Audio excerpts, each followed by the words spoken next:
نبی پاک صلی اللہ علیہ وسلم صدیق اکبر رضی اللہ عنہ کو ہجرت میں ساتھ رکھا، غار ثور میں 3 راتیں قیام کیا۔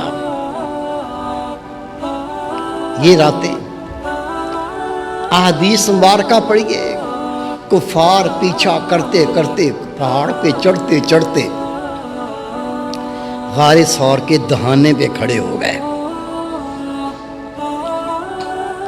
صدیق اکبر رضی اللہ عنہ خوف زدہ ہوئے۔ قرآن پاک میں اللہ تعالیٰ نے وحی نازل کی، اے میرے رسول 2 تو آپ ہیں، تیسرا تیرا رب تمہارے ساتھ ہے، معمولی رتبہ نہیں ہے۔ اللہ کے محبوب صدیق اکبر رضی اللہ تعالیٰ عنہ کو اپنے ساتھ لیتے ہیں، آپ مدینہ منورہ پہنچتے ہیں، اللہ کا نام پہنچانا چاہتے ہیں، اللہ کا دین پہنچانا چاہتے ہیں، اللہ سے بندوں کو ملانا چاہتے ہیں، انہیں پاک کرنا چاہتے ہیں، انہیں طیب کرنا چاہتے ہیں، انہیں اللہ کے سامنے جھکانا چاہتے ہیں، ان کو رب کی عبادت کرنا سکھانا چاہتے ہیں۔ یہ تھا کام۔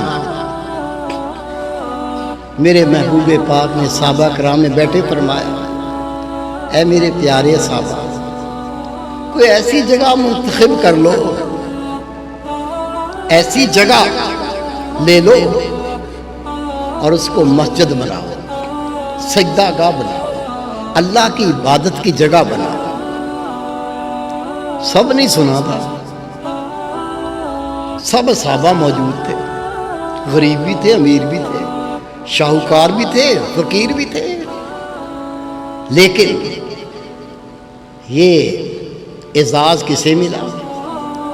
یہ جو مسجد نبوی میں لوگ جا کے اس کی زیارت کرتے، یہ 2 یتیم بچوں کی زمین تھی، اور سیدنا صدیق اکبر رضی اللہ تعالیٰ عنہ آپ نے ان بچوں سے جا کے سودا کیا، زمین کو خریدا، اور زمین کو خرید کر مسجد نبوی بنانے کے لیے نبی پاک کو پیش فرمائی۔ قیامت